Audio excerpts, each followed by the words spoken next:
بسم الله الرحمن الرحيم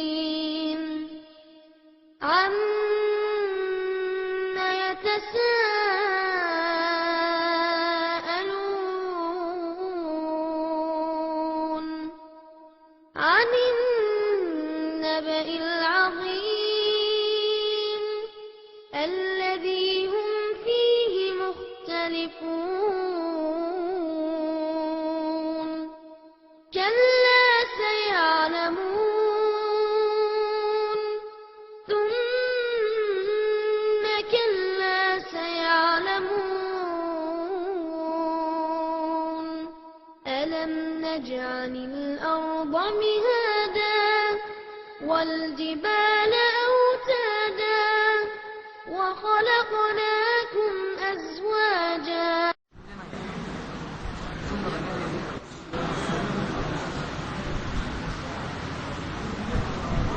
السلام عليكم ورحمة الله وبركاته. إن الحمد لله نحمده ونستعينه ونستغفره ونعوذ بالله من شرور أنفسنا وسيئات أعمالنا من يهده الله فلا مضل له ومن يضلل فلا هادي له وأشهد أن لا إله إلا الله وحده لا شريك له وأشهد أن محمدا عبده ورسوله أما بعد فأعوذ بالله من الشيطان الرجيم وما محمد إلا رسول قد خلت من قبله الرسل أفإن مات أو قتل انقلبتم على أعقابكم ومن ينقلب على عقبيه فلن يضر الله شيئا وسيجزي الله الشاكرين.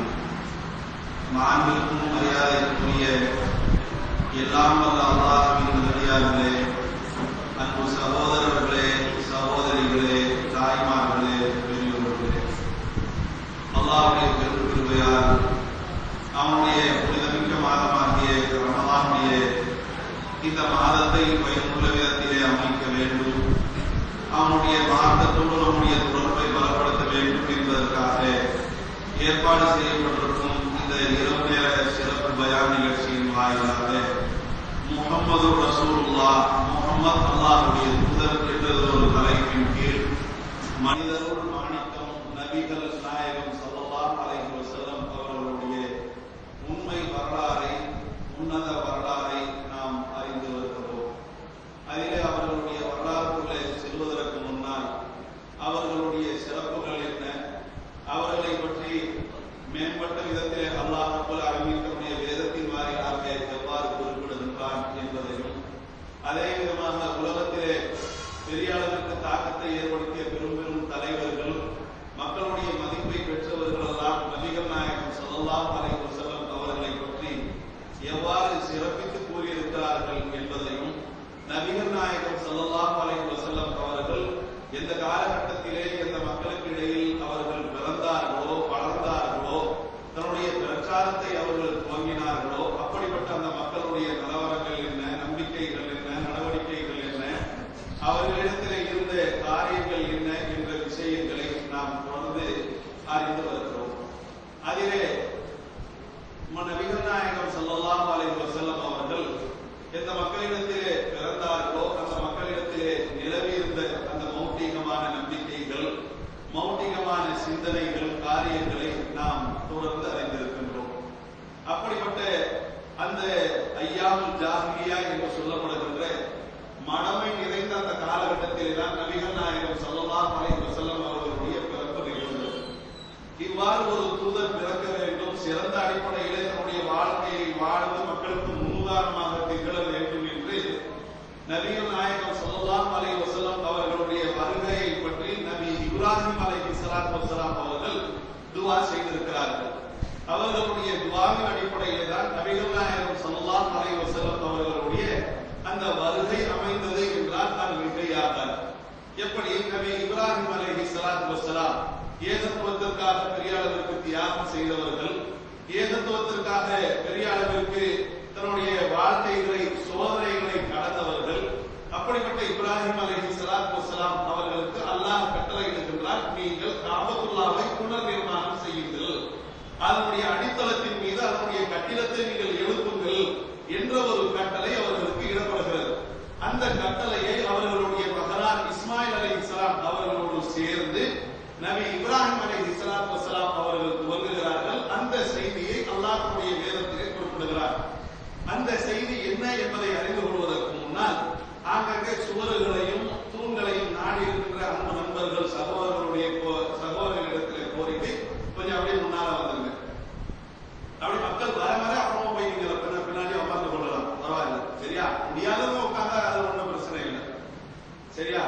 அதிகமானவர்கள் இள வட்டத்தை சேர்ந்தவர்கள் தான் அந்த தூண்களையும் சுவர்களையும் நாடி நாம் பார்க்க முடிகிறது. கொஞ்சம் அப்படி முன்னாடி வருது. சரியா?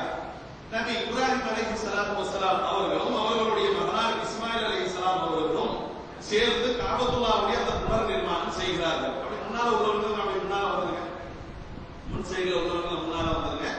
பிறகு வரக்கூடியவர்களுக்கு வசதியா இருக்கும். நாம் வந்து இடம் எங்க இருக்கிறது என்று தேட வேண்டிய தேவை இருக்காது. சரியா? இப்ப நபி இப்ராஹிம் அலைஹிஸ்ஸலாத்து வஸ்ஸலாம் அவர்களும் அவர்களுடைய மகனாரும் ரெண்டு பேரும் இணைந்து கொண்டு காபத்துல்லாவுடைய அந்த அடித்தளத்தின் மீது கட்டிடத்தை எழுப்புகிறார்கள். அல்லாஹ் குர்ஆனிலே அந்த வர்ணனையை செய்கிறார்.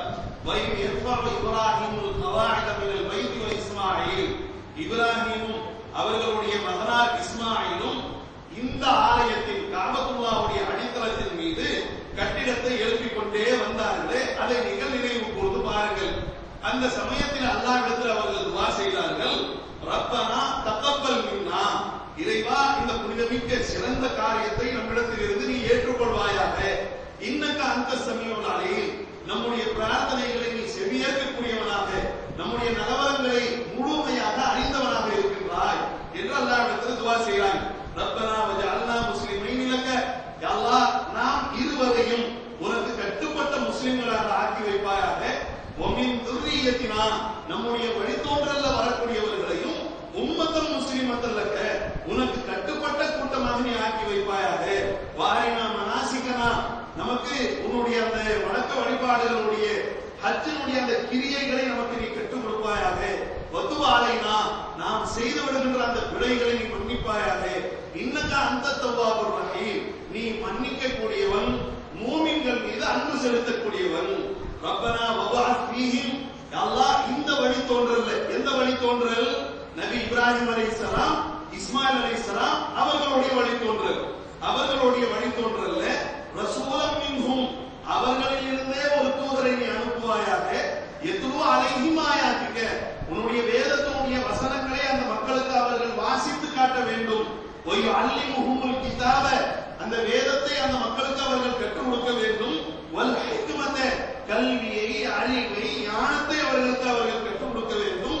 வயுஸக்கீஹிம், மார்க்கத்தின் அடிப்படையிலே அவர்களை அவர்கள் தூய்மைப்படுத்த வேண்டும்.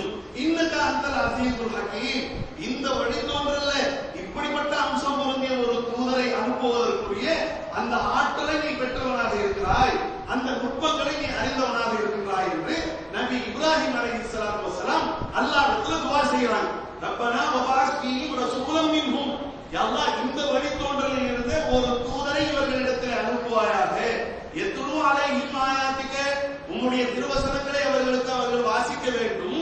வயுஸாவை அல்லிமுஹுமுல் கிதாப வல் ஹிக்மத, வேதத்தையும் வேதத்தின் அடிப்படையிலே அமைந்த அந்த விளக்கங்களையும் அந்த மக்களுக்கு அவர் கற்றுக் கொடுக்க வேண்டும். வயுஸக்கீஹிம், அவர்களை அவர் தூய்மைப்படுத்த வேண்டும், இந்த உம்மத்தை அந்த தூதர் தூய்மைப்படுத்த வேண்டும் என்று நபி இப்ராஹிம் அலைஹிஸ்ஸலாத்து வஸ்ஸலாம் அவர்கள் அல்லாஹ்விடத்திலே துஆ செய்கிறார்கள்.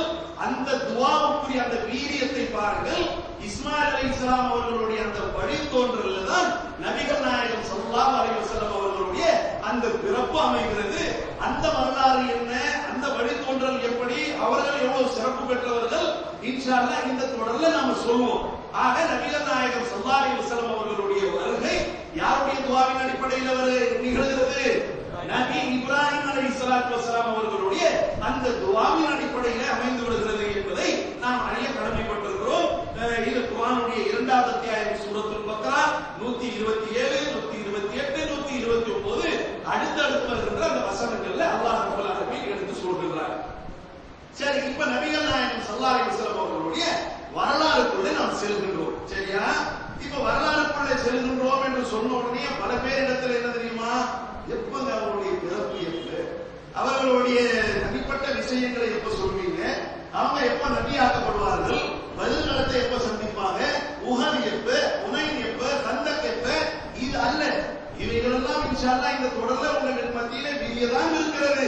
அதுல எந்த ஒளிவு வரையும் கிடையாது.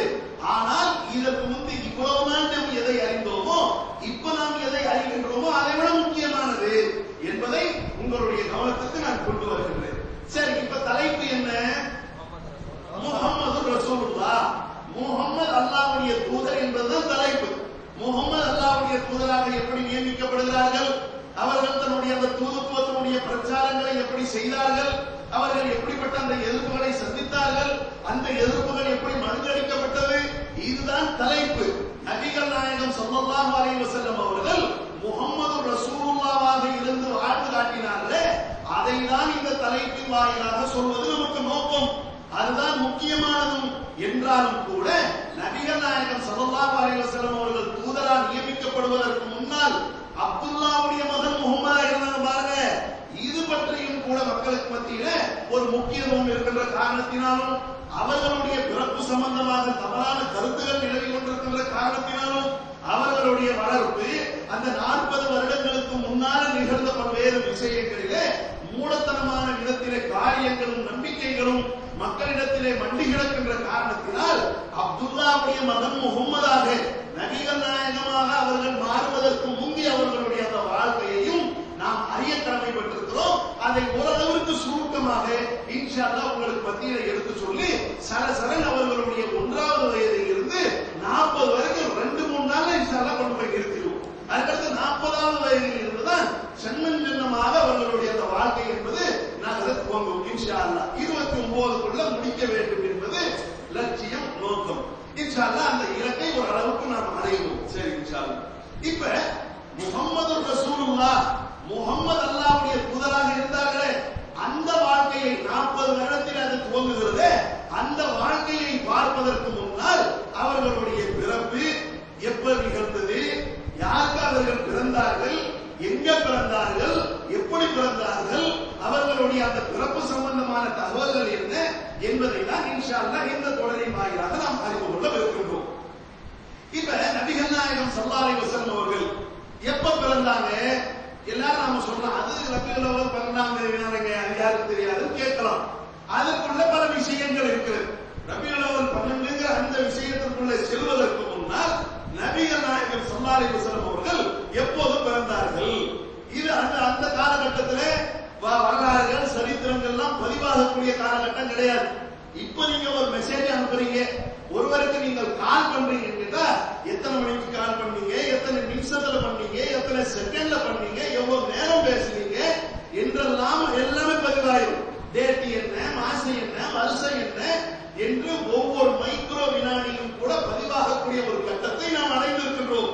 ஆனால் நபிகள் நாயகம் ஸல்லல்லாஹு அலைஹி வஸல்லம் அவர்கள் எந்த கட்டத்திலே எந்த காலத்திலே பிறந்தார்களோ அந்த காலகட்டத்திலே வரலாறுகளையும் சம்பவங்களையும் பதிவு செய்யக்கூடிய வழக்கம் கிடையாது. அந்த அடிப்படையிலே நபிகள் நாயகம் ஸல்லல்லாஹு அலைஹி வஸல்லம் அவர்கள் எப்போ பிறந்தாங்க என்று கேட்டால் அது அவங்களே சொன்னாதான் நமக்கு தெரியும்.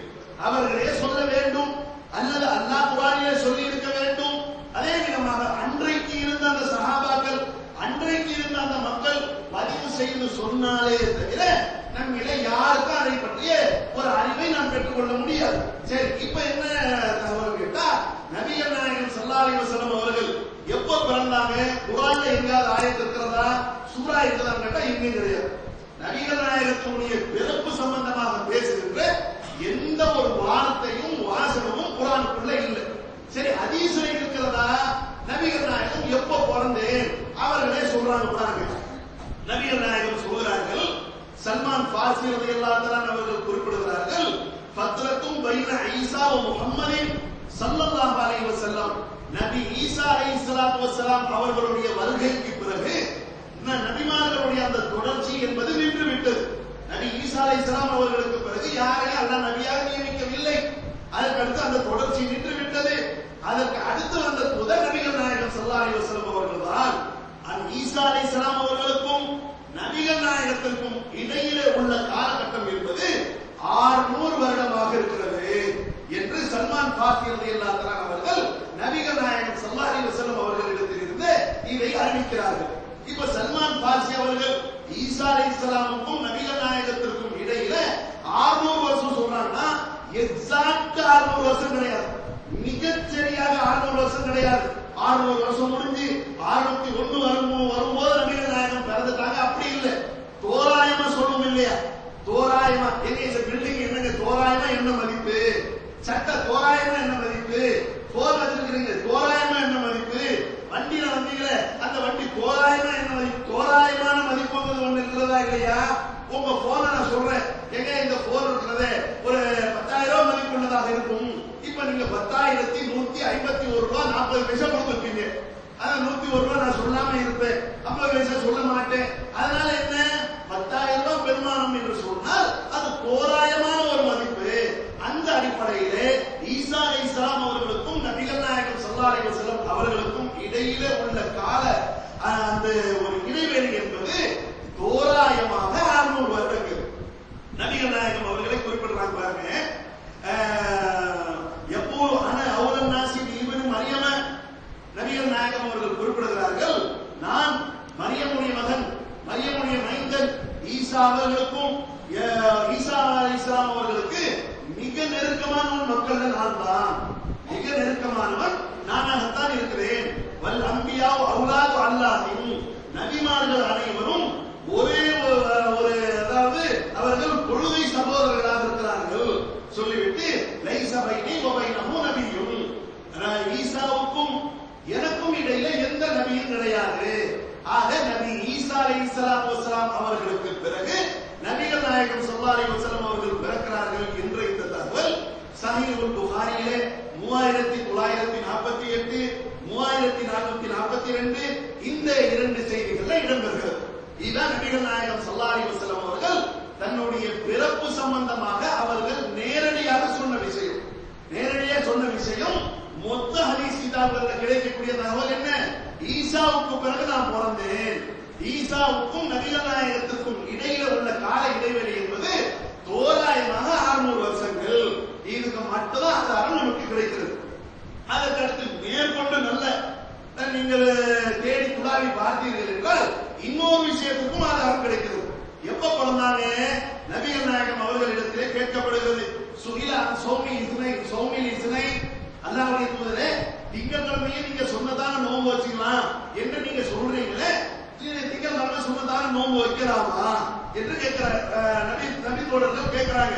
கேட்கும்போது நபிகள் நாயகம் ஸல்லல்லாஹு அலைஹி வஸல்லம் அவர்கள் ஆமா நோன்பு வைக்கலாமே சொல்லிவிட்டு சொல்றாங்க, ஃபீஹி உலித்து, அன்றைய தினம் தானே நான் பிறந்தேன்.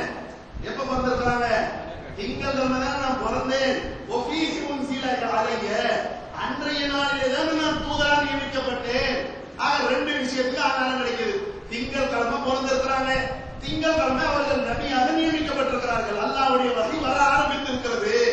இப்ப திங்கட்கிழமை எந்த திங்கட்கிழமை, எந்த வருஷம், எந்த மாசம், இதற்கெல்லாம் எந்த ஆதாரமும் இல்லை. நபிகள் நாயகம் ஸல்லல்லாஹு அலைஹி வஸல்லம் அவர்கள் நேரடியாக சொன்ன எந்த தகவலும் கிடையவே கிடையாது.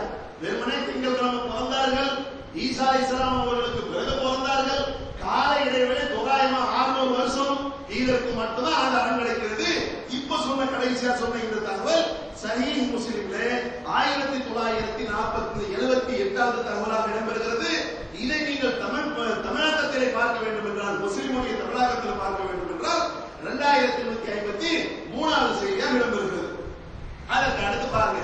சரிங்க, இப்ப நபிகள் நாயகம் ஸல்லல்லாஹு அலைஹி வஸல்லம் அவர்களுடைய அந்த பிறப்புகள் ஏன் நமக்கு சொல்லப்படவில்லை, ஏன் அல்லாஹ் சொல்லல, ஏன் அல்லாஹ்வுடைய தூதர் ஸல்லல்லாஹு அலைஹி வஸல்லம் அவர்கள் நான் இந்த கிழமைதான் இந்த தேதியில தான் பிறந்தேன், இந்த மாசத்திலே பிறந்தேன், இந்த வருடத்திலே பிறந்தேன் ஏன் சொல்லவில்லை என்றால், இந்த மார்க்கத்திலே யாருடைய பிறப்பிற்கோ இறப்பிற்கெல்லாம் முக்கியத்துவம் கிடையவே கிடையாது என்ற காரணத்தினால்தான் அவர்களுடைய பிறப்பு சம்பந்தமா குர்ஆனும் பேசவில்லை, அவர்களுடைய பிறப்பு சம்பந்தமா நபிகள் நாயகம் அவர்களே பேசவில்லை. சிந்தித்து பார்க்க வேண்டும்.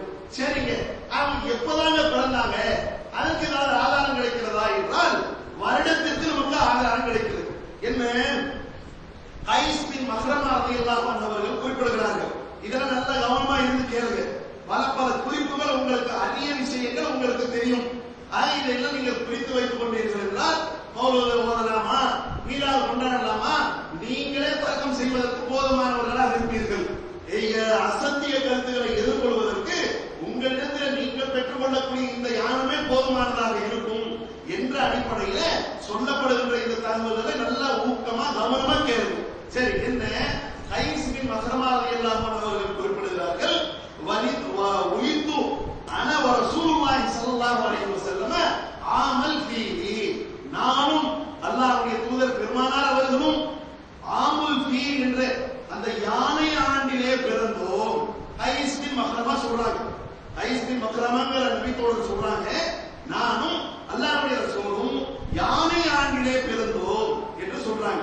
உடனே அவர்களிடத்தில் கேட்கிறாங்க, ஏங்க நீங்க பெரியவரா ரசூலா பெரியவரா, இது என்ன அடிப்படையில வயசுல யார் பெரியவங்கன்னு கேட்கிறாங்க.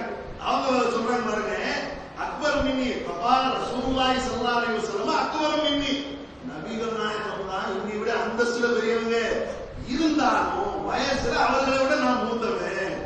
ஒரே வருஷத்துல தான் நான் ஃபர்ஸ்ட் பிறக்கிறேன், அதுக்கு அடுத்ததான் நபிகள் நாயகம் அவர்கள் பிறக்கிறார்கள். இது திருநிதியிலே 3552வது செய்தியாக இடம்பெறுகிறது. இது ஓரளவுக்கு ஆதாரபூர்வமான செய்தின்னு சொல்ல முடியுமே தவிர முதல் தரத்திலே உள்ள செய்தி கிடையாது. இமாம் திர்மிதி அவர்களே இந்த செய்தியை பதிவு செய்துவிட்டு ஹாதா ஹதீஸுன் ஹஸனுன் கரீபுன், இது ஒரே அறிவிப்பாளர் தொடர் வழியாக நமக்கு கிடைக்கக்கூடிய ஒரு நல்ல அழகான செய்தியாக இருக்கிறது என்று அவங்க சொல்றாங்களே தவிர இது ரொம்ப ரொம்ப சரியான செய்தி என்று நாம் சொல்ல முடியாது. கைஸ் பின் மக்ரமா சொல்றாங்க, நானும் நபிகள் நாயகம் அவர்களும் யானை ஆண்டிலே பிறந்தோம். இப்ப முதல்ல அவங்க பிறந்த அந்த வருஷம் என்னங்கிறத நம்ம வந்து அறிய வேண்டும். இப்ப யானை ஆண்டுனா அது என்னங்க, யானை ஆண்டு, புலி ஆண்டு, சிறுத்தை ஆண்டு, சிங்க ஆண்டு இப்படி எல்லாம் இருக்குதா கேள்வி கேட்கலாம். இப்ப இப்படி எல்லாம் இருக்குதா என்ற இந்த கேள்வி ஏன் பிறக்கிறது என்றால், அன்றைய காலகட்டங்கள்ல இந்த காலண்டர் ஏற்பு என்பது என்ன அடிப்படையிலே இருந்தது என்பது நம்ம அறியாத காரணத்தினால்தான். இன்னைக்கு நம்ம இடத்துல உள்ள அந்த காலண்டர் என்பதெல்லாம் என்ன, ஒரு டேட் மட்டும் தான் நமக்கு தெரியும். ஏதோ ரமலான் சென்று கொண்டிருக்கின்ற காரணத்தினால் இன்னைக்கு எத்தனாவது இரவு,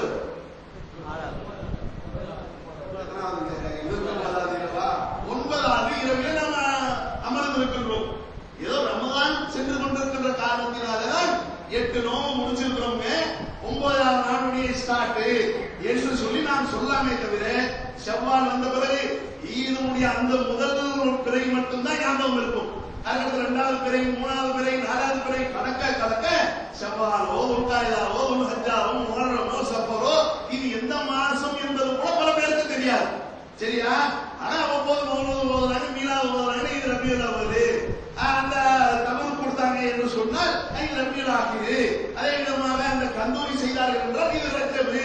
இப்படிதான் நாம கண்டுபிடிக்க முடியுமே தவிர வேற பிறையின் அடிப்படையிலே இன்னைக்கு என்ன பிறை என்றால் நமக்கு தெரியாது. ஆனா ஒரு டேட் மட்டும் நமக்கு தெரியும். என்ன டேட்டு? ஆங்கிலேய காலண்டர் அடிப்படையிலே உள்ள அந்த டேட் தெரியும். இன்னைக்கு என்ன டேட்டு? 14ஆம் தேதி 6ஆம் மாசம் 2016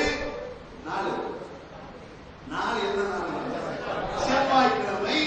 இது வரைக்கும் எல்லாருக்கும் தெரியும். ஏன் தெரியுமா? இன்னைக்கு இந்த ஆங்கில காலண்டர் என்பது மக்களுக்கு மத்தியில் திணிக்கப்பட்டிருக்கின்ற காரணத்தினால இது மட்டும்தான் நமக்கு தெரியும். ஏன் இது மட்டும்தான் காலண்டரா? இல்லை.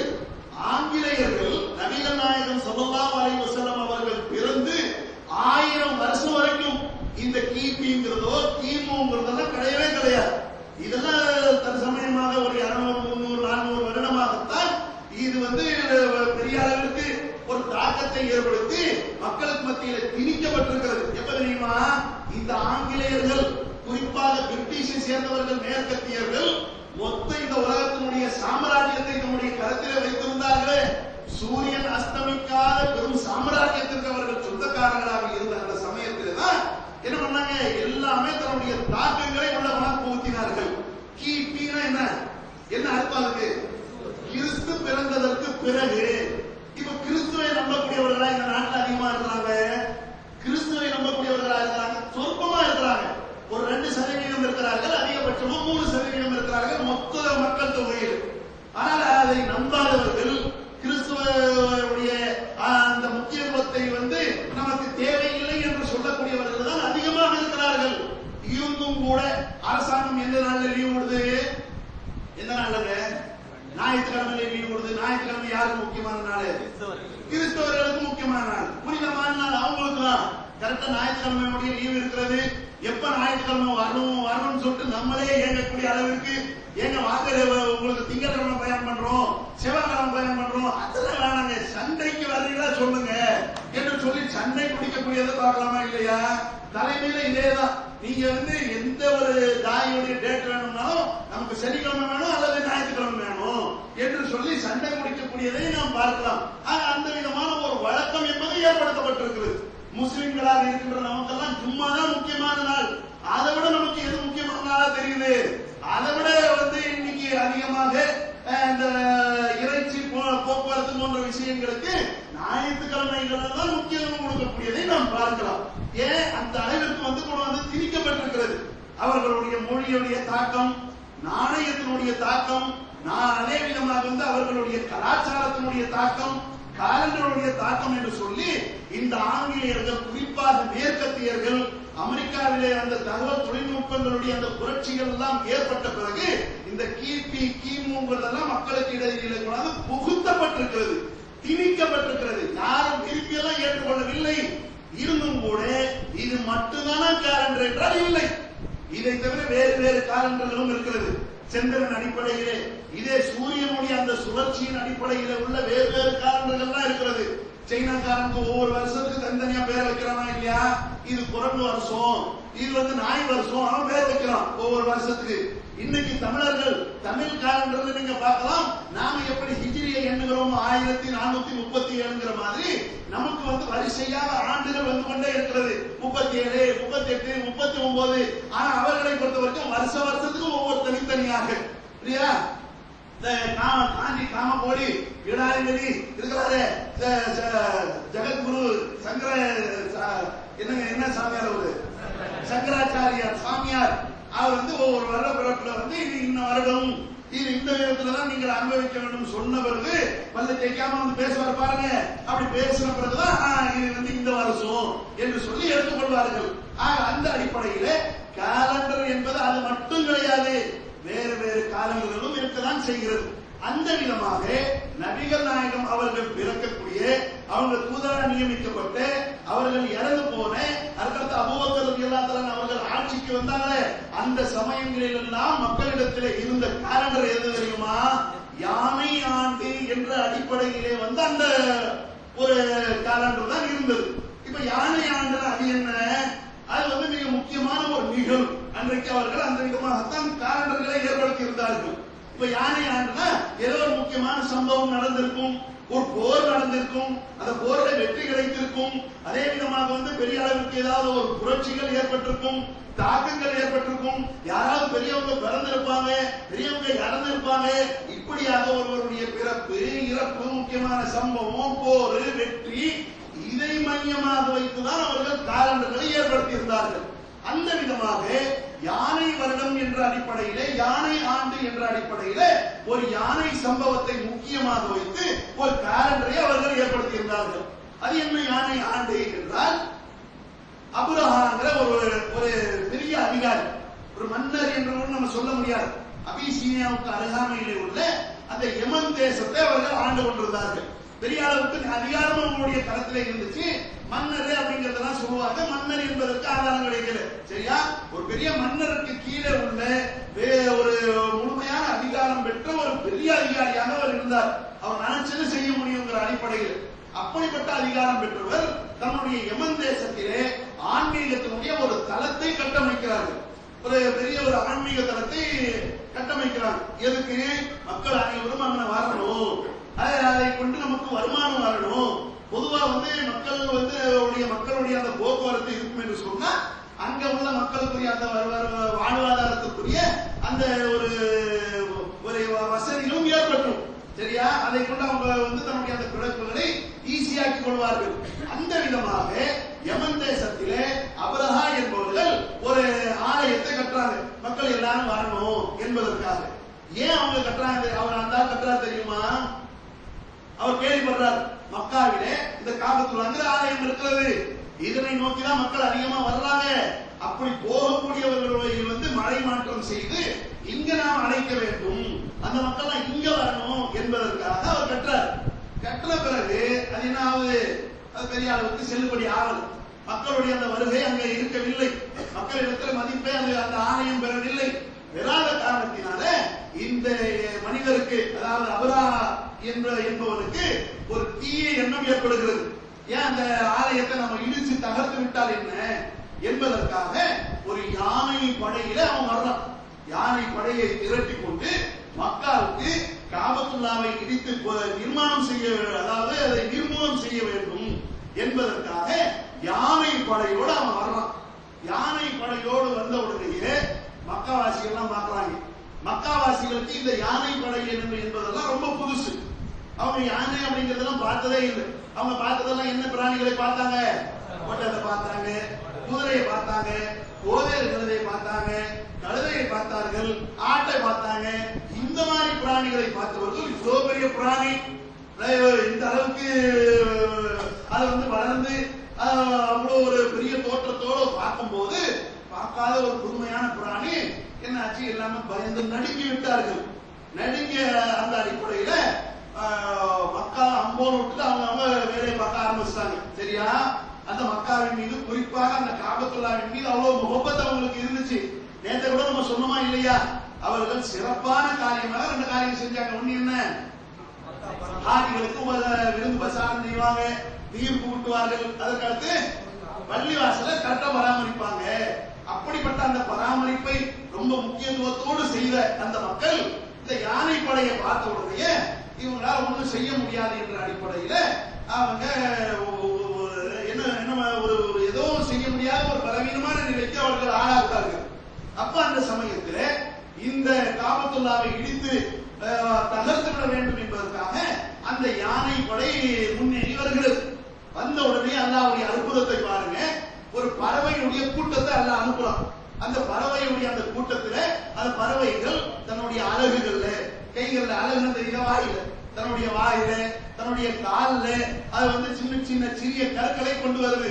அது சூடேற்றப்பட்ட, நன்றாக சூடேற்றப்பட்ட அந்த கற்கள் என்று அல்லாஹ் குர்ஆன்ல சொல்றான். அந்த கற்களை மேலில் இருந்து அந்த யானை படையின் மீது கொத்து கொத்தும் போடுது. மொத்த யானை படை என்பது என்ன ஆயிப்போச்சு, தாங்க அழிக்கப்படுகிறது. அல்லாஹ் அதே குர்ஆன்ல 105வது சூரால சொல்றான் பாருங்க. அலம் தர கைஃப ஃபஅல ரப்புக பி அஸ்ஹாபில் ஃபீல். அந்த யானை படை அல்லாஹ் என்ன செஞ்சாங்கிறது நீங்கள் பார்த்தீர்களா? நீங்கள் அறிந்திருக்கிறீர்களா? அலம் யஜஅல் கைதஹும் ஃபீ தத்லீல். அவர்களுடைய அந்த கைதுகளை, அவர்களுடைய சூழ்ச்சிகளை அல்லாஹ் முறியடித்து விடவில்லையா? வஅர்ஸல அலைஹிம் தைரன் அபாபீல். அவர்கள் மீது பறவைகளை கூட்டம் கூட்டமாக அல்லாஹ் அனுப்பினான். தர்மீஹிம் பிஹிஜாரத்தின் மின் சிஜ்ஜீல். சூடேற்றப்பட்ட, நன்றாக அடர்த்தியாக அதனுடைய சூடுகள் அமைக்கப்பட்ட கற்களை அந்த பறவைகள் அந்த யானை படையின் மீது வீசியது. பஜாலஹும் காஸ்பின் மாகூல். இறுதியாக அவர்கள் மென்று உமிழப்பட்ட வைக்கோலை போன்று ஆகிவிட்டார்கள். அப்புறம் மாட்டினுடைய சாணம் எப்படி இருக்கும், எல்லாமே முடிவு வச்சு இல்லையா? அந்த விதமாக அப்படி மென்று உமிழப்பட்ட வைக்கோலை போன்று அவர்கள் ஆக்கப்பட்டு விட்டார்கள், அழிக்கப்பட்டு விட்டார்கள் என்பதை அல்லாஹ் சொல்றோம். ஒரு பெரிய அற்புதம் தான். யானை படை என்பது எப்படிப்பட்டது? உள்ள படைகளிலேயே இன்னைக்கும் சொல்கிறார்கள் யானை படை என்பதுதான் பலம் பொருந்திய ஒரு படை. அப்படிப்பட்ட பலம் பொருந்திய படையை மிக மிக பலவீனமாக இருக்கின்ற பறவைகளை கொண்டும், பறவைகள் தன்னுடைய அலகுகளிலே, கால்களிலே கொண்டு வந்த அந்த கற்களை கொண்டும் ஒரு பெரிய படை அழைக்கப்படுகிறது என்றால் பெரிய அத்தாட்சி தானே, பெரிய நிகழ்வு தானே. இப்படிப்பட்ட இதை அந்த மக்காவாசிகள் நேரடியாக பார்க்கிறார்கள். பார்த்து இவ்வளவு பெரிய அற்புதத்தை கொண்டு இறைவன் தன்னுடைய ஆலயத்தை பாதுகாத்தானே என்பதற்காக இந்த நிகழ்வு என்பது ரொம்ப பிரபலியமாகுது. அப்படி பிரபலியமான காரணத்தினால்தான் அந்த குறைஷிகளுக்கு அங்கிருந்தே ஒரு பெரிய மதிப்பு கிடைக்கிறது. அதுக்கு முன்னால வரைக்கும் அந்த குறைஷிகள் அந்த வெப்ப காலத்துல ஒரு பயணத்தை மேற்கொள்வார்கள், குளிர்காலத்துல ஒரு பயணத்துக்கு போவாங்க. அந்த பயணங்கள் எல்லாம் அவங்களுக்கு ரொம்ப ஈஸியா போச்சு. ஏன் என்று கேட்டால் அன்னைக்கு பயணத்துல போனாலும் எல்லாத்தையுமே களவாடிடுவாங்க, கொள்ளையடிச்சிடுவாங்க. ஆனா அன்னைக்கு பாதைகள் என்பதெல்லாம் பாதுகாப்புக்குரியதாக இல்லை. அப்படிப்பட்ட அந்த சமயத்துல ஒரு யானைப்படை காபத்துல்லாவை தகர்க்க வேண்டும், மக்காவை தகர்க்க வேண்டும் என்பதற்காக வருகிறது. சிறிய சிறிய கற்களை கொண்டு அழிக்கப்பட்டது என்றால் அது வந்து பெரிய அளவுக்கு பிரபலம் அடைகிறது. எல்லா மக்களும் பேசுறாங்க, யானை கூட போச்சான், அவை வந்துச்சான், கல் போட்டுச்சான், முடிஞ்சு போச்சான். இது வந்து ஊர் முழுவதும் இதே பேச்சு. அங்கிருந்துதான் இந்த யானை சம்பவம் என்பது பிரபலம் அடைந்து இதையே மையமாக வைத்து யானை சம்பவம் நடந்துச்சே அந்த வருஷங்க, யானை சம்பவம் நடந்துச்சு, யானை படை அழிக்கப்பட்டது அந்த வருஷங்க என்று சொல்லி யானை ஆண்டு யானை ஆண்டு என்று அன்றிலிருந்து இந்த சம்பவத்திற்கு பிறகு ஒரு அதுவே வந்து என்னாவது ஒரு காலம் காட்டியாக ஒரு நாள் காட்டியாக அதற்குரிய ஒரு மைய புள்ளியாக அது மாறுகிறது. ஆக இதுதான் வந்து யானை ஆண்டு என்பதனுடைய அந்த பின்னணி. இப்படியாக அந்த யானை ஆண்டு அந்த யானை படை அழிக்கப்பட்டது அதை மையமாக வைத்து ஒரு காலண்டர் உருவாக்கப்படுகிறது. அதை மையமாக வைத்துதான் அவர்கள் தமக்கு இடையில பேசிக் கொள்வார்கள். நபிகள் நாயகம் ஸல்லல்லாஹு அலைஹி வஸல்லம் அவர்களும் இதைதான் அறிந்திருந்தார்கள். நபிகள் நாயகம் ஸல்லல்லாஹு அலைஹி வஸல்லம் அவங்க தூதராக நியமிக்கப்பட்டு அதற்கு அடுத்து அவங்க மதீனாவுக்கு போனாங்க. அவர்களுடைய நிர்வாகமும் அதற்கு அடுத்து அபூபக்கர் உமர் ரலியல்லாஹு அன்ஹு அவர்களுடைய அந்த ஆரம்ப கட்டங்கள் வரைக்கும் யானை ஆண்டு என்பதை மையமாக வைத்துதான் யானை ஆண்டினுடைய அந்த துவக்கத்துல ரசூலுல்லாஹ் சொல்றாங்க. யானை ஆண்டு 40வது வருஷத்துல நபியாக நியமிக்கப்பட்டாங்க. அதுக்கடுத்து 53ல அவங்க மக்காவை விட்டு ஹிஜ்ரத் பண்ணாங்க. யானை ஆண்டினுடைய 63வது வயசுல அவங்க மௌத்தா போனாங்க. யானை ஆண்டினுடைய 63வது அந்த வருடத்திலே தான் அபூபக்கர் கலீஃபா ஆனாங்க. அதுக்கடுத்து யானை ஆண்டினுடைய 65ல அவங்க அபூபக்கர் மௌத்தா போனாங்க. இப்படி யானை ஆண்டு என்பதை மையமாக வைத்து ஆமுல் ஃபீல் என்பதை மையமாக வைத்துதான் அந்த காலத்தை அவர்கள் கணக்கிட்டுக் கொண்டிருந்தார்கள். நபிகள் நாயகம் அவர்களுடைய காலத்திலையும் இதுதான். அதற்கு அடுத்துதான் ஹிஜ்ரி அப்படிங்கிறதுலாம் வருகிறது. எப்படி வருகிறது என்றால் நபிகள் நாயகம் ஸல்லல்லாஹு அலைஹி வஸல்லம் அவர்கள் மரணிக்கிறாங்க. அதுக்கடுத்து அபூபக்கர் ஆட்சிக்கு வர்றாங்க. அவங்க ஒரு 2 வருஷம் 3 மாசம் அல்லது 4 மாசம் ஆட்சியில இருந்தாங்க. பெரிய அளவிற்கு சரித்திர சாதனைகளை அவர்கள் செய்கிறார்கள். அவர்களுடைய மரணமும் நிகழ்ந்து விடுகிறது. அதுக்கடுத்து ஆட்சிக்கு வந்தவங்க யாரு? உமர் ரலியல்லாஹு அன்ஹு அவர்கள் ஆட்சிக்கு வர்றாங்க. உமர் ரலியல்லாஹு அன்ஹு அவர்கள் ஆட்சிக்கு வந்த பிறகு பலவிதமான செட்டப்புகள் அந்த நிர்வாகத்தில் கொண்டு வரப்படுகிறது. நீதி பரிபாலனங்கள், அதே விதமாக அந்த ஆட்சி நிர்வாகம், பலவிதமான அந்த கட்டமைப்புகளை உமர் ரலியல்லாஹு அன்ஹு அவர்கள் செய்கிறார்கள். அப்படி செய்யும் போது அவங்களுக்கு வந்து ஒரு எண்ணம் வருகிறது. யானை ஆண்டு என்ற அடிப்படையிலேயே இந்த காலண்டர் இருக்கிறது, இதையே மையமாக வைத்து நாம் பேசிக் கொண்டிருக்கிறோமே, இது எதுக்கு? இது வந்து முஸ்லிம்கள் தானே இதை வந்து ஆரம்பிச்சு வச்சாங்க. அதாவது இணை கற்பிக்கக்கூடியவர்கள் தானே இதை வந்து இதனுடைய ஒரு துவக்க புள்ளியாக இருக்கிறார்கள். இதையே நம்ம மாற்றக்கூடாது என்ற ஒரு சிந்தனை யாருக்கு வருகிறது? உமர் ரலியல்லாஹு அன்ஹு அவர்களுக்கு வருகிறது. அவங்க வந்து ஷூரா அப்படிங்கிற ஒரு கமிட்டியை வச்சிருந்தாங்க. பெரிய பெரிய மூத்த சஹாபாக்களை கொண்டு ஒரு ஆலோசனை, அரசாங்கத்திற்கு ஆலோசனை கொடுக்கக்கூடிய ஒரு சபையை அவர்கள் ஏற்படுத்தி இருந்தார்கள். அந்த சபையிலே இவங்க கொண்டு போய் இந்த கருத்தை முன் வைக்கிறாங்க. எங்க இந்த ஆமுல் ஃபீல் இதை மையமாக வைத்துதானே நம்ம கணக்கு போடுறோம், ஏன் முஸ்லிம்களாக இருக்கின்ற நமக்கே ஒரு புது காலண்டரை ஏற்படுத்தினா என்ன என்ற ஒரு சிந்தனையை அந்த ஷூரா கமிட்டியில வைக்கிறார்கள். வச்ச உடனே அவங்களும் கலந்து ஆலோசனை பண்றாங்க. சரி, அமீருல் முஃமினீன் சொல்றாங்க ஒரு காலண்டரை நாம ஏற்படுத்தலாம் என்று அவங்க வந்து ஒரு காலண்டரை ஏற்படுத்தலாம். சரி, என்ன அடிப்படையில் ஏற்படுத்துவது, எங்கிருந்து அதனுடைய அந்த எண்ணிக்கையை துவங்குவது? நபிகள் நாயகம் பிறந்தாங்களே அவங்களுடைய அந்த மீலாதில் இருந்து துவங்குவதா? மீலாது என்றால் பிறப்பு, சரியா? அவர்களுடைய அந்த பிறப்பில் இருந்து துவங்குவதா? அவங்க நபியா நியமிக்கப்பட்டாங்களே அங்கிருந்து துவங்குவதா? அல்லது ஹிஜ்ரத் பண்ணி மதீனாவுக்கு போனாங்களே அந்த ஹிஜ்ரத்தில் இருந்து துவங்குவதா? அல்லது பத்ர் களத்தில் பெரிய அளவுக்கு அல்லாஹ் நமக்கு வெற்றியை கொடுத்தானே, முஸ்லிம் சமூகத்திற்கு மிகப்பெரிய அளவிற்கு திருப்பு முனையை கொடுத்த போர் எது? பத்ர் களம். அந்த பத்ர் களத்தில் வெற்றி கிடைக்காத வரைக்கும் முஸ்லிம்களை பெரிய அளவுக்கு அவங்க மதிக்கல. வெற்றி கிடைச்ச பிறகுதான் ஆஹா இவர்கள் வந்து எதிர்கொள்ள முடியாத ஒரு கூட்டம் என்ற அளவிற்கு ஒரு திருப்பு முனையை கொடுத்த ஒரு போர் தான் பத்ர் போர். அது சம்பந்தமா இன்ஷா அல்லாஹ் அவர்களுடைய வரலாறுல வரும். ஆனா அந்த பத்ர் போர் நடந்துச்சு, அல்லாஹ் வெற்றியை கொடுத்தானே, அதை மையமாக வைத்து நம்ம ஆண்டை துவக்குவதா? அல்லது நபிகள் நாயகம் மௌத்தா போனாங்களே அவர்களுடைய மரணத்தை மையமாக வைத்து காலண்டரை துவக்குவதா என்ற ஒரு பெரிய நீண்ட ஒரு சர்ச்சை நடக்கிறது. அவர்களுக்கு மத்தியிலே அந்த கருத்து பரிமாற்றங்கள் எல்லாம் நடக்கிறது. நடந்து என்ன கேட்டா, நபிகள் நாயகத்தினுடைய ஹிஜ்ரத்தை மையமாக வைத்து மக்காவை விட்டு விரட்டப்பட்டு மதீனாவுக்கு போனாங்களே அந்த அந்த ஹிஜ்ரத்தை மையமாக வைத்து ஒரு காலண்டரை நாம் துவக்கலாம் என்ற அடிப்படையிலே, ஒருமித்த கருத்தின் அடிப்படையிலே ஹிஜ்ரத்தில் இருந்து அவர்கள் துவங்கினார்கள். இதுவும் அவங்க செஞ்சிருக்க தேவையில்லை. ஏன்? அந்த யானை சம்பவம் நடந்துச்சே, அது என்னதான் அந்த இணை கற்பிப்பாளர்கள் அந்த காலண்டரை அவர்கள் துவங்கி இருந்தாலும் அந்த சம்பவத்தை நிகழ்த்தி காட்டியவன் யார்? அல்லாஹ் நிகழ்த்தி காட்டினா தன்னுடைய அந்த ஆலயத்தை பாதுகாத்தானே. இதுவே ஒரு பெரிய அத்தாட்சி தானே. நபிகள் நாயகம் ஸல்லல்லாஹு அலைஹி வஸல்லம் அவர்களும் கூட இந்த காலண்டர்ல மாற்றணும்ன்ற எண்ணம் அவங்களுக்கு வரலையே. வராத அடிப்படையில் ஆமல் விலை இருந்தாலும் ஒன்றும் பெரிய சர்ச்சை தேவையில்லை. இருந்தாலும் உமர் ரலியல்லாஹு அன்ஹு அவர்களுக்கு அவ்வாறு தோன்றுகிறது. சரி நம்ம மாத்தலாம், சரி மாத்தலாம் சொல்லி நினைச்சாலே. இப்போ முஸ்லிம் சமுதாயத்திற்கு கண்ணியம் எங்கிறது கிடைத்தது? இஸ்லாம் வந்த பிறகுதானே. நபிகள் நாயகம் ஸல்லல்லாஹு அலைஹி வஸல்லம் அவர்கள் எப்போது தூதராக நியமிக்கப்பட்டார்களோ அவர்களுடைய அந்த பிரசத்தில் இருந்து அது துவங்கி இருந்தாலும் பரவாயில்லை. அவங்க என்ன பண்ணாங்க? ஹிஜ்ரத்தில் இருந்து துவங்குகிறார்கள்.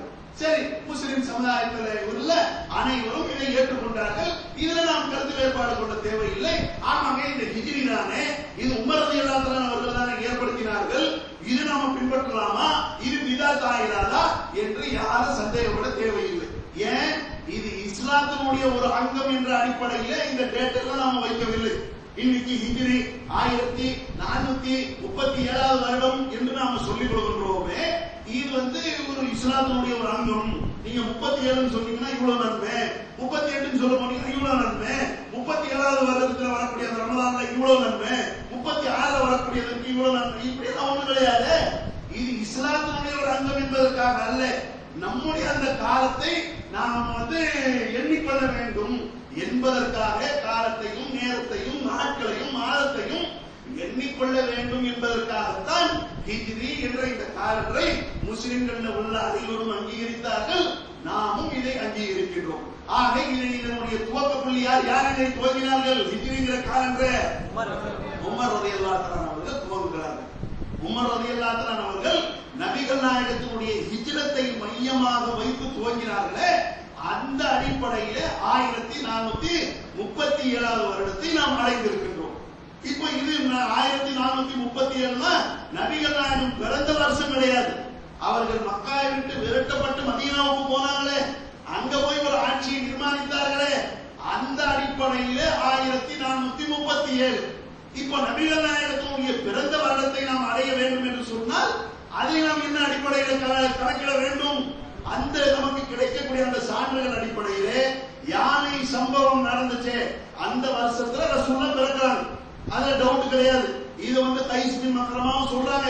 வேற அனைத்து மிக பெரிய அளவிற்கு விற்பனர்களாக இருக்கக்கூடிய பெரிய பெரிய அறிஞர்கள் அனைவரும் ஒரு மித்த அடிப்படையில் சொல்லக்கூடிய கருத்து, யானை சம்பவம் நடந்த அந்த வருடத்திலே தான் நபிகள் நாயகம் அவர்கள் பிறந்தார்கள் என்று அனைத்து அறிஞர்களும் சொல்லக்கூடிய அடிப்படையில யானை வருடத்திலே நபிகள் நாயகம் பிறந்தார்கள். யானை வருடத்திலே பிறந்து அங்கிருந்து 40வது வயசுல தான் அவங்க நபியா நியமிக்கப்படுறாங்க. 40வது வயசுல நியமிக்கப்பட்டு அங்கிருந்து 13 வருஷம் கழிச்சுதான் மக்காவை விட்டு மதீனாவுக்கு போறாங்க. ஆக கிட்டத்தட்ட நீங்க பார்க்க போனீங்கன்னா இந்த ஹிஜ்ரி காலண்டர் என்பது நபிகள் நாயகம் பிறந்து 53 வருடம் கழிந்த பிறகுதான் இந்த காலண்டரை துவங்குகிறது.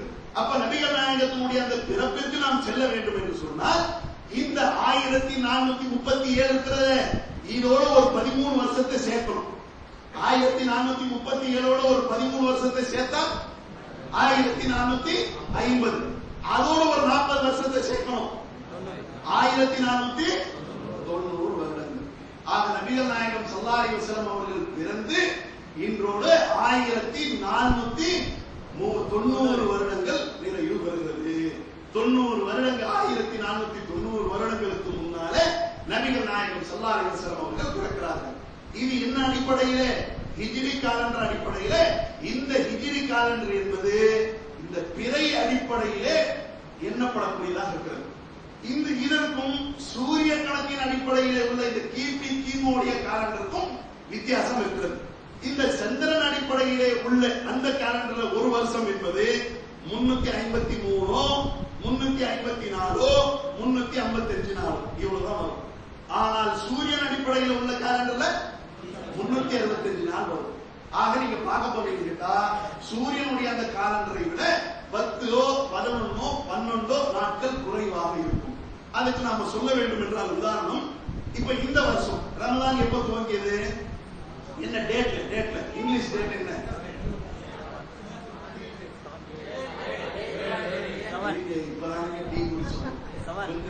தட்டி பேக்ல போனோம் இல்லையா, 7ஆம் தேதி துவங்கியது. செவ்வாய்க்கிழமை 7ஆம் தேதி துவங்கியதா, போன வாரம் ஃபர்ஸ்ட் ஒரு நோம்பு வச்சோம் நம்ம செவ்வாய்க்கிழமை. 7ஆம் தேதி துவங்கியது. 7ஆம் தேதி 6ஆம் மாசம் 2016 துவங்கியது. அதே போன வருஷம் எப்ப ரமலான் துவங்கியது தெரியுமா? இந்த வருஷத்துல ரமலானை கண்டுபிடிக்கிறதுக்கு 2 மணி நேரம் ஆச்சு. இது ஜூன் மாசத்துல தான் துவங்கியது. ஜூன் மாசம் 19ஆம் தேதி துவங்குது. இப்ப இந்த வருஷம் அதே ஜூன் மாசம் 7ஆம் தேதி, போன வருஷம் அதே ஜூன் மாசம் 19ஆம் தேதி துவங்குகிறது. இப்ப 19 எங்க 7 எங்க? போன வருஷம் 19 துவங்கியது, இந்த வருஷம் 7ஆம் தேதியே துவங்கி விட்டது என்றால் கிட்டத்தட்ட எத்தனை நாள் இடைவேளை? 12 அல்லது 13 நாட்கள் இடைவேளை. 12 நாள் தான், 12 நாள் தானே வரும், 12 தானே, 12 நாள் இடைவேளை. 12 நாள் முந்திய வந்திருக்கு. இப்ப அடுத்த வருஷம் 10 நாள் முந்தி வரும். இப்ப இந்த வருஷம் 7ஆம் தேதி துவங்கியது என்றால் அடுத்த வருஷம் மே மாசத்திலேயே துவங்கிடும். மே மாசத்துல மக்கள் பிள்ளைங்களுக்கெல்லாம் லீவ் இருக்கும் இல்லையா, அந்த சமயம் அந்த லாஸ்ட்லயே பிள்ளைங்களை ஸ்கூல்ல கொண்டு போய் அட்மிஷன் பண்றதுக்கு முந்தைய, அந்த வரிசையில நிக்கிறதுக்கு முந்தைய எல்கேஜிக்கு பெரிய இன்ஜினியர் சீட்டு வாங்குற மாதிரி போய் நிக்கிறாங்க. உண்மையே சொல்றேன், இதெல்லாம் உண்மையான சரியா ஏதோ காசு கொடுத்து படிக்க வைக்கக்கூடிய கல்வி எல்லாம் உண்மையான கல்வியாவே இருக்க முடியாதுங்க. காசு வாங்கிட்டு சொல்லிக் கொடுக்கக்கூடிய கல்வி எல்லாம் படிப்பே கிடையாது. அதனாலதான் படித்தும் கூட மக்கள் அதிகமானவர்கள் மூடர்களாக இருக்கிறார்கள், சிந்தனையற்றவர்களாக இருக்கிறார்கள். இந்த விஷயத்தை நீங்க கூடுதலான தகவலாக அறிந்து கொள்ளுங்கள். ஆனா இருந்தாலும் நடைமுறைகள் இப்படிதான் இருக்கிறது. வேற எங்களுக்கு நாம் பழகி இருக்கிறோம், வேற வழி இல்லை. ஆனா இருந்தாலும் இந்த நிலவரங்கள் எல்லாம் மாற்றப்பட வேண்டும். உண்மையான நல்லாட்சிக்கு பெரிய அளவுக்கு ஆதாரம் என்ன தெரியுமா? எங்க எஜுகேஷனும் மெடிசனும் ஃப்ரீயா இருக்குமோ, மக்கள் அனைவருக்கும் கிடைக்கப்பெறக்கூடிய அடிப்படையில் இருக்குமோ, அதுதான் உண்மையான நல்லரசு, உண்மையான வல்லரசு. அதான் இன்னைக்கு மெடிசன் என்பதும் எஜுகேஷன் என்பதும் காசு உள்ளவனுக்கு தான் கிடைக்கும் என்ற அளவுக்கு இருக்குதுன்னா இதெல்லாம் சீர்பெற்றது கிடையாது. இதெல்லாம் சீரழிவுக்கு தான் ஆதாரங்கள் என்பதை நாம் புரிய கடமைப்பட்டிருக்கிறோம். சரிங்க, இப்ப அந்த சர்ச்சைக்குள்ள நாம் போக தேவையில்லை. இப்ப இதுல நாம் அறிந்து கொள்ள வேண்டிய தகவல் என்ன? ஹிஜ்ரி அடிப்படையிலே 1490 வருடங்களுக்கு முன்னால் நபிகள் நாயகம் ஸல்லல்லாஹு அலைஹி வஸல்லம் அவர்களுடைய அந்த பிறப்பு என்பது நிகழ்கிறது. அதற்கு அடுத்து பாருங்க, இது இங்கிலீஷ் கணக்கின் அடிப்படையில, அதாவது சூரிய அடிப்படையில் உள்ள அந்த கணக்கின் அடிப்படையில் நீங்க பாத்தீங்கன்னா இப்ப எவ்வளவு? 2016. அதே விதமாக இதுல எல்லாமே அந்த சூரிய கணக்கின் அடிப்படையிலேயும் கூட ஒரு கால்குலேஷன் இருக்கிறது. டைம் முடிஞ்ச காரணத்தினாலே சுருக்கமாக நான் சொல்லிக் கொடுக்கின்றேன். அதிலிருந்து அந்த கிபி ஆண்டு துவங்குகிறது, அங்கிருந்து 571 வருஷத்தை கழிக்கணும். இந்த 2016 571 வருடத்தை நீங்கள் கழித்தீர்கள் என்றால் 1445 வருஷம், அதாவது சூரிய கணக்கின் அடிப்படையில் 1445 வருடங்களுக்கு முன்னால் நபிகள் நாயகம் ஸல்லல்லாஹு அலைஹி வஸல்லம் அவர்களுடைய அந்த பிறப்பு நிகழ்கிறது. வருஷத்தை கண்டுபிடிச்சாச்சு. வருஷம் என்ன?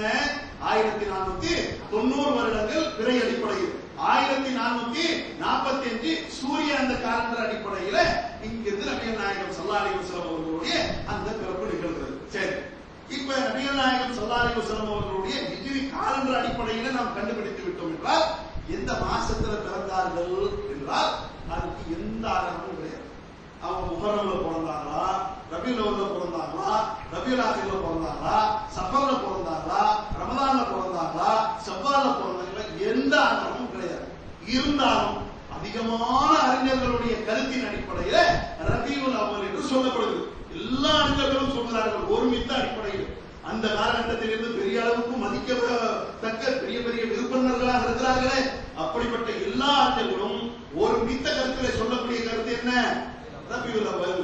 இதனையும் கூட கருத்து வேறுபாடுகள் எல்லாம் இருக்கிறது. ரமதான் சொன்னவங்க எல்லாம் கூட இருக்கிறார்கள். ஆனால் ரபியுல் அவ்வல் என்பது ரொம்ப ஃபேமஸான ஒரு கருத்தாக இருக்கிறது. இதுல நபிகள் நாயகம் ஸல்லல்லாஹு அலைஹி வஸல்லம் பிறந்தாங்களா இல்லையாங்கிறது கன்ஃபார்மோ இல்லையோ, ஆனா இறந்ததுக்கு மட்டும் கன்ஃபார்ம் இருக்கு.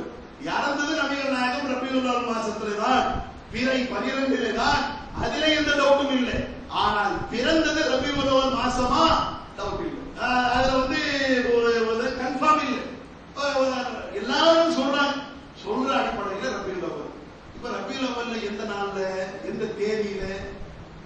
ரபியுல் அவ்வல்ல திங்கட்கிழமை பிறந்தாங்க, அதுல மாற்று கருத்து இல்லை. ரபியுல் அவ்வல்ல எத்தனை திங்கட்கிழமை வருது? 4 திங்கட்கிழமை வருமா இல்லையா? 4ல எந்த திங்கட்கிழமை? ஃபர்ஸ்டா, செகண்டா, தைர்டா, ஃபோர்த்தா என்று கேட்டால் அதுக்கு ஆதாரம் இல்லை. ஃபர்ஸ்டா செகண்டாங்கிறதுக்கு ஆதாரம் இல்லை. ரபியுல் அவ்வலா என்பதற்கே ஆதாரம் இல்லை. எல்லாரும் சொல்றாங்க, அதனால நம்ம ஏற்றுக்கொள்கின்றோம்.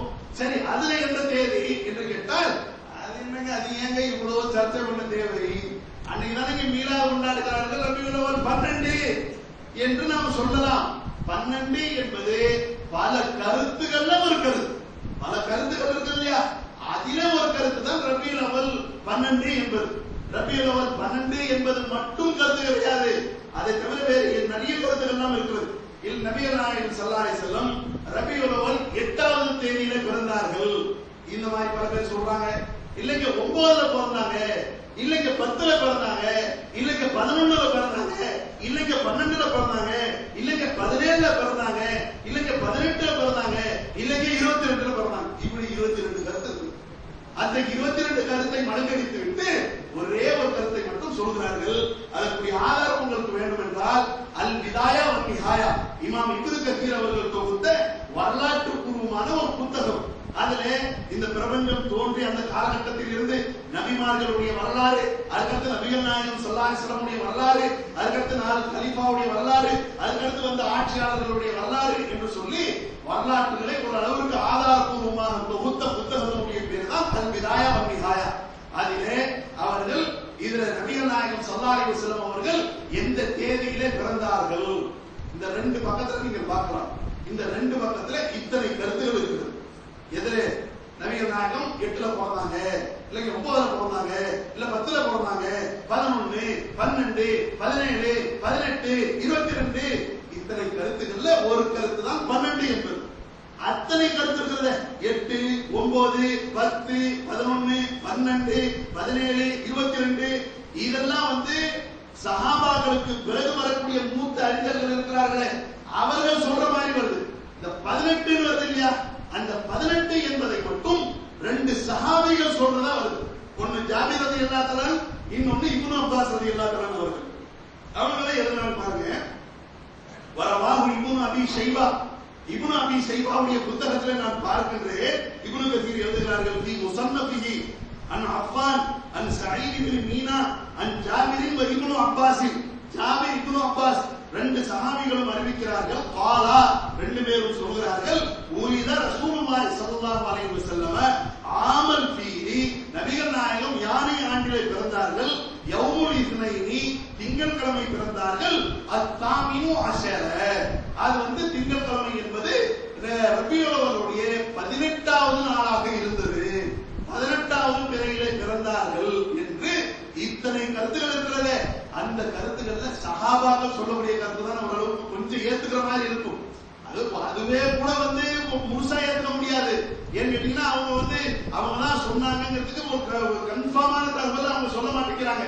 ஆனால் இது 2 பேர் சார்பாக சொல்லப்படுகின்ற காரணத்தினால் இது ஒரு அளவுக்கு ஏற்றுக்கொள்ளத்தக்க. அதுலயும் கூட வரலாற்று ஆய்வாளர்கள் இதுல எந்த டேட் கரெக்டா பொருந்தி வருகிறது, திங்கட்கிழமையும் வரணும், அந்த டேட் கரெக்டா வரணும்னா அது ரபியுல் அவ்வல் 18 என்பதுதான் பொருந்தி வருகிறது என்று சொல்லி இந்த விதமாக ஆய்வு செய்தெல்லாம் எடுத்து சொல்றாங்க. ஆனா இன்னைக்கு மக்களிடத்துல என்னவா இருக்கிறது, 12 12 என்று இருக்கிறது. இது எப்படி சரியானதாக இருக்கும்? ஆனா 12 என்பதே கன்ஃபார்ம் இல்லை என்றால் ஓதுகின்ற மௌலூதுக்கு இங்க ஆதாரம் இருக்குமா? கொண்டாடப்படுகின்ற மீலாதுக்கு ஆதாரம் இருக்குமா? சிந்தித்து பார்க்க வேண்டும். இவையெல்லாம் புனையப்பட்ட செய்திகளாக இருக்கிறது. ஆக இதை நாம் எவ்வாறு புரிந்து கொள்ள வேண்டும்? இதில் ஆதாரபூர்வமான அந்த தகவல் சம்பந்தமான விஷயங்கள் என்ன? இன்ஷா அல்லாஹ் நாளைய தினம் நபிகள் நாயகம் ஸல்லல்லாஹு அலைஹி வஸல்லம் அவர்கள் எப்போது பிறந்தார்கள் என்ற சர்ச்சைக்குரிய இந்த விஷயத்திற்கு முழுமையாக முற்றுப்புள்ளி வைத்தவர்களாக அதற்கு அடுத்து அவங்க எங்க பிறந்தாங்க, யாருக்கு பிறந்தார்கள், எப்படி பிறந்தார்கள், அதுல பலவிதமான கருத்து இருக்கிறது. அப்படி ஒரு ஒளியாக அவர்கள் பிறந்து விட்டார்கள் என்ற கருத்துக்கள்லாம் இருக்கிறது. இது சம்பந்தமான இந்த சர்ச்சைகளுக்கு என்ன பதில்கள் என்பதை இன்ஷா அல்லாஹ் நாளைய தினம் இதே தலைப்பின் கீழ் நாம் தொடரலாம். வாஹிர் தஅவானா அல்ஹம்துலில்லாஹி ரப்பில் ஆலமீன். அல்லாஹ்